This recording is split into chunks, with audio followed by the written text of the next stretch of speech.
Hello everyone and welcome to this episode of the Pony Podcast. Yeah. Today we're here with Kirsten Wing, who is a dressage rider, a Grand Prix dressage rider. So just to mix things up a little bit, not just eventers on this podcast. We feel like we've been quite eventer heavy so far. Well, I'll bring the bling. So we've asked Kirsten on the podcast today because not only is she a master's student at Prix, Grand Prix dressage rider, sports therapist and all-round superwoman, but she is she's from South Africa. She's from South Africa, so and has trained in Germany as well as having a horse in the UK. So we're going to ask her what the difference is in the different countries. What it's like being in loads of different countries. Yeah. I always forget, like, because obviously, like, I've done all my competing and growing up and everything here. Anytime I do go abroad, I'm suddenly like, oh my God, it's so different. Like, even just going, so I've only really ridden abroad in, like, Ireland, going to try horses, but it's so different over there. It is, and every place you go to has got its own culture, its own federation, its own system, and getting your head around how they all work without getting in trouble can be really difficult. I went and grieved in Italy, and all I remember is like messaging my family after the first couple of days, and my message was just, Italians shout a lot and almost exclusively in Italian, which is presenting an issue for me. It's like whatever I was doing, I'd be like leading a horse and someone would just be screaming at me and I'd just be there like, I feel like it's pretty similar in Germany as well. The coaching is quite expressive. But German as a language is terrifying. Yeah, so even when they're giving you praise, it sounds like you're in trouble. But you do work it out and you do kind of immerse yourself, and that's what I kind of really enjoyed about riding in different places, is I wasn't there for like just a week or two at a time. I could really spend a couple of months, even a year, really getting to know the system and understanding the way they do things and why they do it. So like in Germany, everything's about celebrating the horse. So everything they do, the festivals they put on, the auctions, they just praise the horses. So like for a presentation for like a Golden Rider Uptyken, on the dressage tailcoats, you see like this golden pin. When you win so many Grand Prix and you got so many points, you get awarded this award, and it's like a really big deal. But what they do is they present it to you in a ceremony, and they bring like somebody from the federation to present it to you, and they'll do it at auctions. So like last year I attended one where the South African rider was awarded her pin, and she bought this horse as a 5-year-old on the auction, and 5 years later they brought him back to the same auction to present her pin, and it was like a gala evening. It was like they played her musical Kerr music, she did a demonstration, they put the spotlights on him and they presented it, and everyone loves it. It's like celebrating the horse. Like the Germans are so good at celebrating their horses. I would love it if that happened here. Like, I think that'd be so cool. Like having all the massive fanfare and stuff like that would be so cool. It's the prestige of it, and I think because Germany's got state studs. Like they breed, the state, the government breeds horses. So it's like really embedded in their culture. Italy now is paying people to breed Italian event horses because they want to like up the blood stock and get more Italian bred horses on their teams and stuff. I don't mean it's similar here where they've put a lot of effort in like promoting British bred horses instead of ones off the continent or Ireland. But yeah, they're actually paying people to breed Italian bred horses, which is really cool. So if we start from the beginning, you come from South Africa. What was it like learning, like how did you get into riding, and what was it like learning to ride in South Africa? So not that dissimilar to what I would imagine you guys did, from home countries. So for me, having horses in South Africa, because of the exchange rate and because of the luxury of land, it's really affordable to have horses. Really? Yeah, really, really affordable. So I come from a riding family, so they say once it's bitten, it's in your blood, and it's really, really true. So like, I'm not gonna lie, it was quite easy for me to get into horses. I didn't struggle to kind of find the love. My mum was a dressage rider, my dad was a jumper, my grand's still a dressage judge. Cool. So it's like the family thing. It's a family thing, and I was actually really keen on eventing as a kid.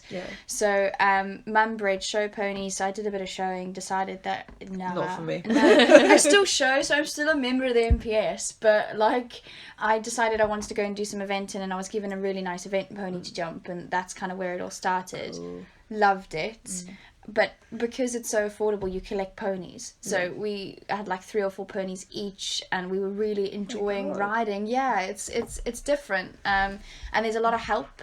So like we don't have to muck out our own stables and stuff. So I think people can get really spoiled. Yeah. And that's the downside, you know. I didn't realize how hard it was to like keep your own horse until I came abroad, really, because the family, it was just like on the yard. And then I got into dressage. I got a junior horse given to me by a really good friend of mine who immigrated, and she said basically, here's this professor, you know, go and learn. Yeah. And it was the biggest wake-up call, because I realised that I couldn't actually ride, and I was just sitting on pretty horses and pointing at jumps, and kind of that's where it all started. So I think I was riding as a kid lots, but I didn't really understand what it was all about. And I think having the opportunity to ride a horse like that, who knew so much more than I did, and he let you know that he knew so much more.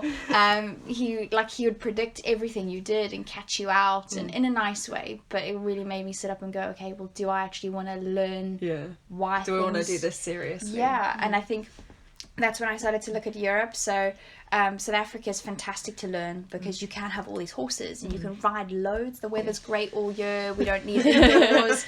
That sounds great. We don't have like an on and an off season, so eventing for us runs all year round, because the ground's normally quite good. And it's kind of like, it's a luxury, but you come to Europe and you realise how good the horses are. Like the standard. Horses in South Africa are good, but finding a good horse is hard. Here, you walk into most barns and there's some seriously quality horses or ponies. And the standard of riding is just unbelievable. So I came over originally to Holland, actually. Spent a summer in Holland riding, learning, mucking out loads of stables, learning how very fit. learning how hard it is to actually keep horses in Europe, and then went home and I started to think about, I actually want to learn about this rather than just enjoy the horses. I actually want to learn why horses do the things they do, and that's kind of where it all started. So then I was heavily into the dressage. So the eventing, unfortunately, fell by the wayside, and I got completely hooked on the dressage stuff. But so that's how it I have to started. say, like, the more my horse starts to like go nicely in the dressage and feel a bit exciting as I like trot around the school, the more I can see the appeal of like this is less terrifying than cross country riding. You had a great day today, didn't you? So my horse, I've been working really hard. I've been had a chat with Prix, who works here as well, and my horse has always had a really big muscle under her neck, and I've been doing lots of stretching with her to get the muscles all the way around, and because she's quite forward going, I get in a bit of a habit of holding the front end and not really kicking it into the front end, because I'm like, please don't go that quick. But actually today I can now kick her into contact, and I went across the diagonal in medium trot, and rather than just stopping my hands and her falling on her head and just running faster, she went into the bridle and pushed in the bridle, and I looked in the mirror and I was like, I won Vallegro. big pony trot. And I think that's the difference. Like, we get confused between flat work and dressage, and yes, the two are built on the same thing, but like, you'd flat school a horse to jump, in the sense that it's not the focus. The focus is obviously the jumping element. It's just dressage with bumps, but we won't tell the show jumpers that. But for dressage, it's like really having the finesse and the control, and that control is like quite addictive. So like, so addictive. The first time you feel that really floaty trot, and then it disappears, and you don't know why it disappeared, but you're like, I like that feeling, and that's what it feels like being on these like kind of Grand Prix horses. Is they are so hot. And they're so sensitive, but they want to please you all the time. They're guessing what you want to do. So you'll come across the diagonal, and if you've got a really good canter and you're sitting still, they're waiting for you. They're like, what do you want? Do you want pirouette? Where's the hitch? Do you want the flying change? Do you want the half pass? Like, what do you want? They're constantly on your aid. And like, it's addictive because you can like make it smaller and bigger, and then you can change it up, and then you can keep changing it. And it's like dancing. Honestly, like once you've got the gearbox and you're in control, getting the control is hard, but once you've got it and you can taste it, and that's the best thing about having schoolmasters for me, is you can get on and you can taste it, and you're like, this is what it's all about. So if you can get yourself onto a schoolmaster, it doesn't matter whether it's a jumping horse, an event horse, a dressage horse, sit on somebody's schoolmaster and get a feeling for what it's like, because then you know why people are so obsessed with it. I mean, worked on a dressage yard like a little bit when I was young, so I sat on, I mean, only like to trot round, and then my best friend's a dressage rider, so I've ridden her dressage horse once or twice, and I never made the connection that like, I was always like, well, those horses move like that because they're warm bloods and that's just They're how they gifted. move, and that's what happens. And then I kind of like rethought about how I rode my horse, and then I started riding her a lot more into the bridle and really like forcing her to put the hind leg underneath and work into the bridle and work up, and suddenly she was doing it as well. And it was like trotting around the school like, oh my god, she can do this too. Yeah. Oh my goodness. And that's the thing, like, I'm a really big believer in that you can make any average horse better through dressage, because dressage is basically just gymnastics for horses. We make them more supple, we make them stronger, we teach them to carry themselves in a certain way, so we kind of gymnasize the horse, and that's how the Germans say it, they gymnasize horses. And I'm a big believer in you can make any horse better. So like Ravel, the horse I currently ride, and it's no joke, like even my coach laughs at him. Nick calls him, an old Land Rover with like a bad clutch. But he's like a Ferrari, but he trots like a Welsh pony, so his natural trot is really not great. Average, very, very average. I mean, you wouldn't look at him and think dressage horse at all, but he's really strong and he's got a good conformation. So when you teach him to do things, because he's strong and because he's trainable, he'll do them for you. So his piaffe and passage are great, but his normal working trot is really poor. So you've got to be at Grand Prix because you've got to have those movements to get them up. And it does become like that. It's a bit backwards, but it does become like that, and you can improve a horse's gait. Look, a walk and a canter, a horse has got to have a gift for, because a good walk and a good canter will get you far. You can teach a horse to trot. I missed that when I bought mine. She doesn't. She has like a fine walk, and her canter is like, if you force it, it's fine. The trot has come, and we just pray for Tess that have trot. So if we get back to the topic. So you learned to ride in South Africa, and you specialised in dressage there. What was the first thing that made you decide to move to Germany, and how did you go about moving? What were the differences between South Africa and Germany? So I had always been kind of interested in watching Europe, and I was very aware that I needed to change a lot about my training. So I would train with foreign trainers when they came to South Africa, and like really try and take away with what they were saying. I came to the UK. I was a working pupil for Amy Stovall for a while in my summer break. So I was still at school at this point, but I wanted to take the summers off because we had long summer breaks in South Africa. Well, it was summer for the UK. So it was really nice. So I could come out in the UK summer and work. So I spent some time with Amy, just like watching and learning as much as I could. I ended up with Meta Asselin in Essex. Oh my god, my friend worked there. So I spent some time with her watching and learning how her and Michelle run their yard. And then kind of started to get thinking, okay, well, I've got to do this more. So I went back to Holland, trained with a guy there, Peter, who's incredible. He's like mind-blowing. And learned a lot about young horses. So we went to the World Young Horse Championships. Cool. So I was working with a horse who went there for an Australian rider. And this is all whilst I was at school, and I went home and I was like, okay, right, I've got to do something about this. So I was sent on exchange to England, and I was like, okay, this is exciting. So for school, I was now the first time abroad. And I was like, I got to do something about this. So I found myself a university when I was on exchange, and I was like, okay, I'm going to go to a UK university, and that's how it's going to happen. Went home. Were your parents like chill about it? My parents, I think I'll let them answer. I think like I was really headstrong. So obviously my dad was really scared, I think, because he didn't want me to get my heart broken. My mum was really supportive because I think she knew that I was going to do it anyway. By the time you were like, so here's my university, I've already got my application done. So at 16, I was exchange in Bristol, and I had already got accepted to a uni. Wow.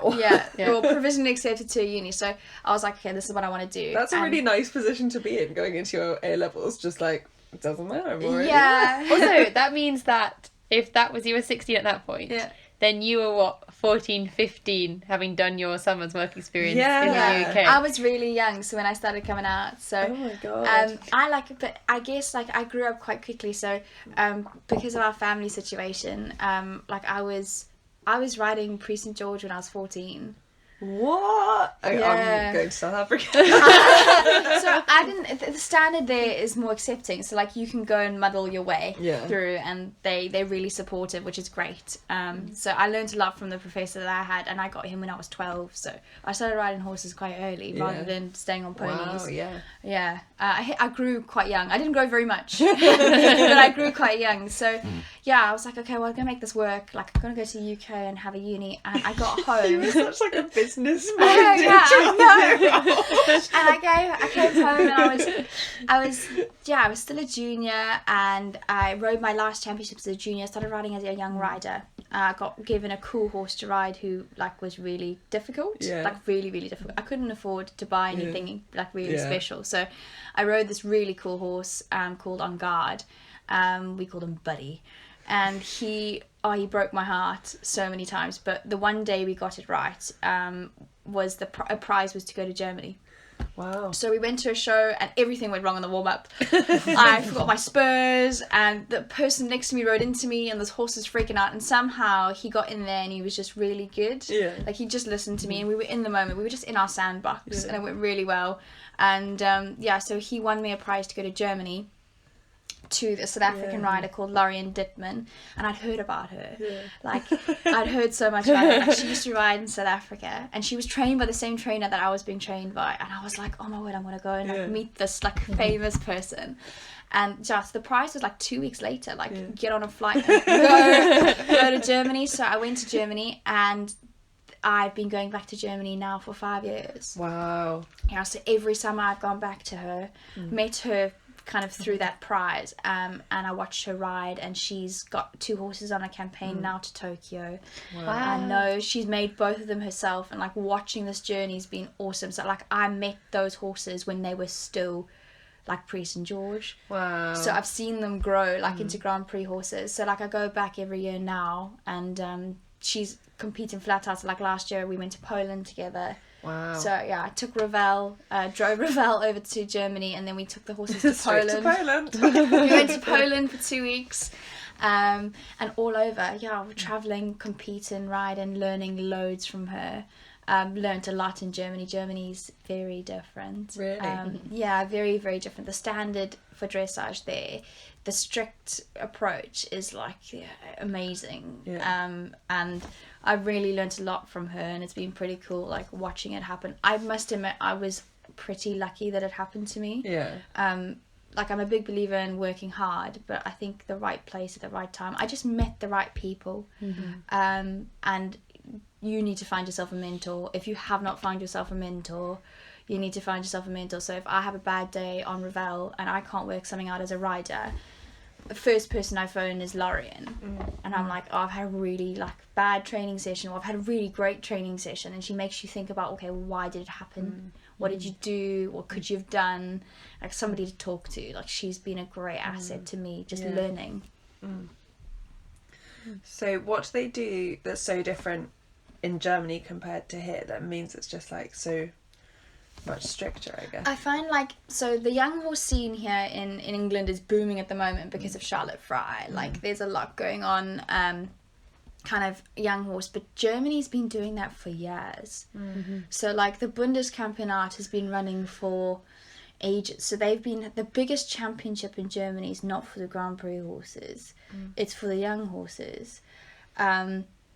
And they've also got something called the Louis d'Or Prize as well. So they celebrate horses kind of up to Prix St George level. Young horses are 7-year-olds. Wow. So they compete their horses. 7-year-olds, they're all in the Prix St George already. So they've got like half canter pirouettes and flying changes and all sorts at 7. So they start them a lot younger. And they really have got very good at producing a good young horse. Yeah. Like the basics are super good. So you see the riders, when they go to big shows, they take their young horses with them to the big shows. They'll have their Grand Prix horse entered, but they'll take their young horse with them as well. Yeah. And you'll watch them schooling, and they'll be schooling these young horses through half passes, but in a way that it doesn't look like a half pass. They're using it as a training tool, so it's like really big and sideways. It's not a half pass, it's just big and sideways. And watching them do that, they're so good with their young horses. Do the horses, pushing them through the levels like that, do the young horses still have the longevity? No. Yeah. No, it's look, I think this is something that everyone's suffering with. So whether it's the Danish or the Dutch or the Germans, or even the Swedish at the moment with their young horses, we found that the horses that are really doing very well in the young horse classes don't always last. Yeah. Now, we don't know why that is. I haven't been kind of fortunate enough to witness that firsthand, so I haven't kind of had my own high profile young horse, but there's a lot of movement going on from a science point of view. If you look at the force they're absorbing, you know, they've still got their growth plates and everything, haven't they? They're trotting huge. Like if you watch some of these 4-year-olds trot, I mean, they're gonna knock their teeth out with their knees. So it's about keeping that long term, you know, and really looking after them. And I think we're all learning a lot. You know, the horses are moving better than they ever have. Yeah. We're producing them younger than we ever have. So it's finding that balance. And that's going to take us as trainers, as riders, a while to find. It's the same with the young event horses, though. Yeah. It's finding the balance, isn't it? I do often think with the eventers, like obviously the age classes are becoming so much more of a thing. But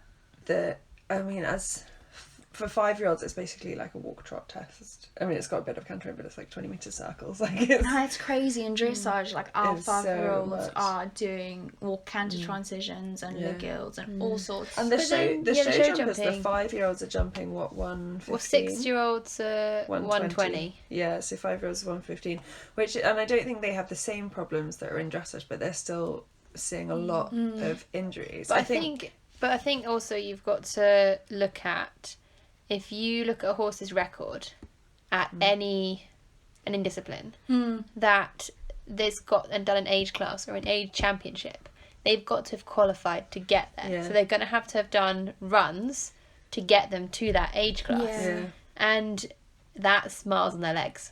Yeah.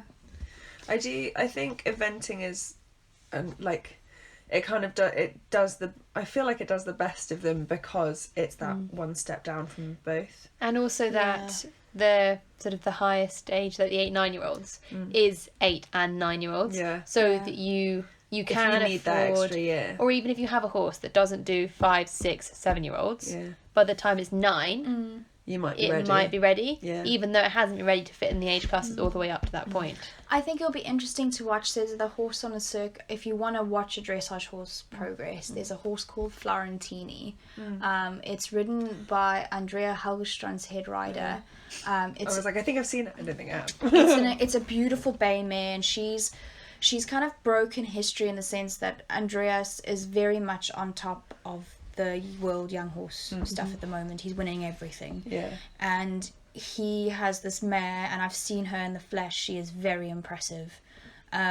She's won all 3 categories of the young horse championship. So she's won like as a 5, 6 and 7-year-old. And she's now gone Grand Prix, and I think everyone, the whole world is watching her to see what happens. Whether something happens. And to see her career. Like, I think everyone's going to be really interested to see long term how well she takes the work, which I hope is good, because she's a phenomenal horse, and I want to see her compete at the games. You know, I'd love to see that, but it'll be interesting to see. But our breeding has changed as well. Like, we're not breeding horses the way we used to, which is also a factor. So you won this prize, you went to Germany, and now you're back. You're doing your masters, aren't you? Yep. So, for another month, which is crazy. So I finish next month, which is interesting. So I didn't ride all the way through my undergrad. When I came to Prix, I didn't have a horse with me originally. Kind of things were really difficult from a personal point of view. Things at home changed a lot. Yeah. So I didn't come to Prix with the horse that we had planned, and I was a little bit sore about riding, to be honest. I didn't ride for a year as a first year. Just found my feet, moved to a new country, started to ride some show horses for a friend of mine, and kind of realized that no, I still want to be involved. I was still going back to Germany at this point, kind of getting my addiction, because I was so hooked on dressage. And then that's how I found Ravel. He was based in Germany with my coach, and so he came back with me, and never looked back since. So it's good. How did you find like juggling your education and competing while being in a strange country? I think the only way I could have done it was at a university like Prix. So although my degree is not equine, Prix are really understanding about finding that balance. So you can be like a semi-professional athlete and a student at the same time. Oh, cool. And I'm a big advocate of if you want something badly enough, You'll make it happen. You'll make it happen, but you've got to be sensible about it. So although I'm a long way away from my family, I've got a really good support base in Europe. So although it's just me and Ravel, in the sense that it's just us two against the world, I've still got, you know, my trainer in Germany, and I've still got a really good yard that I'm at, and my friends make me loads of cups of tea and drink wine with me when we have bad days. But I think setting yourself up is the big difference, and Prix have done that for me. Like, they've really supported me through. That's definitely something that I think is important, because when I was at uni, I would try and fit stuff in. So like, I'd go and ride horses for someone at like 7 a.m, get back in time to go to lectures. And I remember we had to do 2 weeks of field work in summer holidays at the end of my first year, and I was a bit like, oh, but that means I have to go 2 weeks somewhere in the country that I can't ride. I said something to my lecturer and my tutor, and he was like, oh, can't you just do it pony trekking? And I was like, that's not what I do. Like, no. And so I ended up working out a way around it. But even then, because I wasn't at a sort of sports university, they had a big sports department. And then when I eventually got into that and I was one of their sports scholars, it was a bit like, oh, well, you know, you just ride. You're not a rugby player or athletics or football. You're more than that. You're more than that. So I work with athletes for a living, and I think I will get hurt if I say this to them. They won't listen to it. It's fine. No. Well, who knows? They might actually. They'd understand a lot more. But you know, being a horse person, it's not just an athlete. It's a whole lifestyle choice that you're making. But you learn so much from it. And Alex knows better than anyone that I don't get it right all the time. I'm late on the yard, and I look like a mess in the mornings when I go and feed my horse in my pajamas. And trying to make it work's not always easy. But then, you know, you look at the horse that you got standing over the door, and it's all kind of worth it. And it's kind of reminding yourself that it is worth it. And, you know, the hours of studying and the really late mornings when I sleep too much and don't wake up in time for breakfast and stuff like that, it is all worth it. And just being real and honest with yourself. So if I've had like a really bad ride or a really good ride and I go into a lecture and I'm just not focused, I'll just be honest with my lecturer and say, I'm dreaming about my pony. He went so well this morning. And I'm in like a science lecture because I do applied sciences. I'm a science lecture talking about my pony. But I think just being honest, being honest with yourself. What have you found the differences between South Africa and Germany and compared to competing here? Yeah. Like, what have you found the differences between, like, the competition structure or, like, the organisation of them? So, things in Germany are so organised. Really? Yeah. I'm surprised. Like, so organised. They run to time. The classes are huge. So, like, if you ride in the ZZ Soir, which is like a Prix St. George, you'll have, like, at a local show, like a little local show, you'll probably have 1 or 2 Olympians and probably 30 or 35 horses in a class. Oh, God. It's like eventing. Yes, the standard in the local villages is really good. Yeah.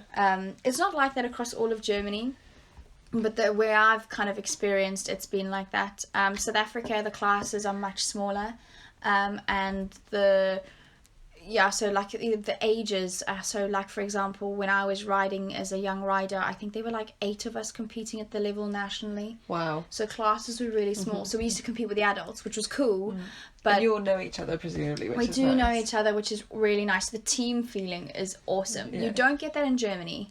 Everything is very professional. So they show up there as a professional. So the team feeling isn't the same. The UK is kind of somewhere in the middle. I think like Germany's one extreme of they know what they're doing and it's really organised. South Africa, we're getting there, but it's going to take a long time. Classes are really small, and kind of Britain's somewhere in the middle, where I find people are friendlier, and the classes aren't as big. They're still very competitive, but when you read through the program, you might not have heard of a couple of people. In Germany, when you read through the program, it's like, okay, Olympian, team gold, team silver, like. I mean, I had that looking at the section list for Barbary, now new 3-star. Yeah. So at Barbary, they've got a 2-star class and a 3-star class and a 4-star class. So you'd think all the top horses who were like aiming at European sponsorship would be in the 4-star. They'll run them in the 3-star. I was going down like, why is Harry's 5-star horse and his 4-star horse both in the 3-star that I'm trying to do with my little pony doing her first, second 2-star, 3-star? I find the judging in Germany really strict. Really? Yeah. So like the internationals are different because the judges are obviously from all over the world. So like the judging has been incredibly fair. Like so when we were in Poland last year and we went to Verden, like the judges, the percentage of marks between them is very, very close. Good. So the judging is kind of world class, really, really world class.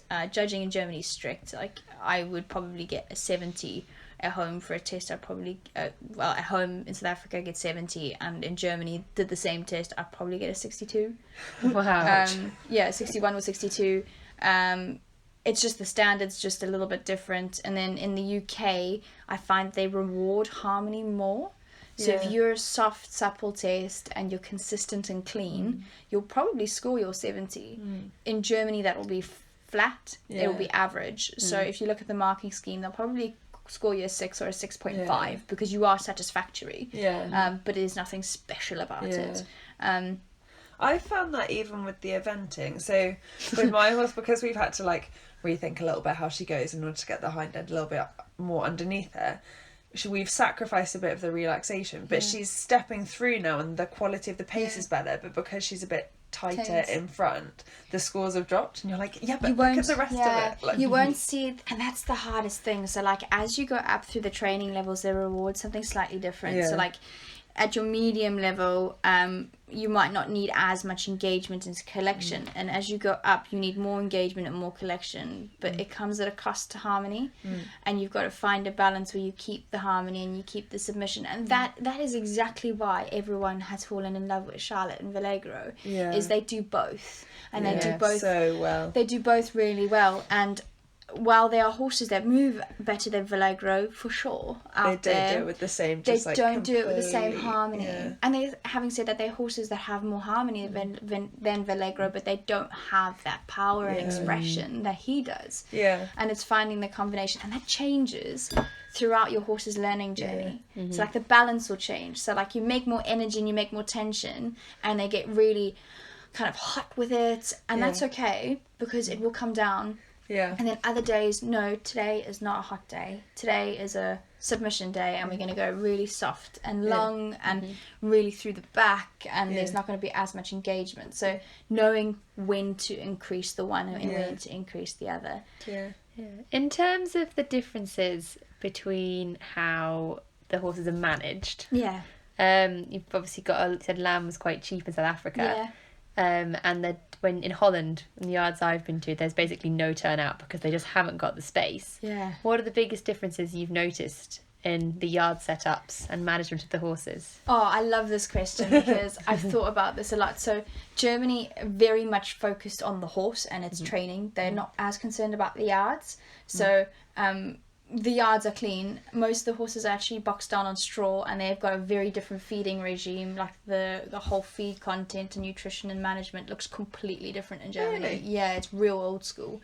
Like So, straights and stuff. like they'll serve rolled oats. So Cool. like most of their feeds are mixed with rolled oats and chaff, and everything's on straw. And they've got these stable lines that they drive tractors through to take out the bedding, and That would be just so perfect. it's actually really efficient. But Yeah. it's because they spend so long indoors. Like in winter, like there is like Nothing, everything's yeah. done inside, like heat control doors and all sorts. So for me, the Germans are focused very much on training the horse, and the horse is more important. They would rather ride it and train it than do anything else. Britain is the complete opposite.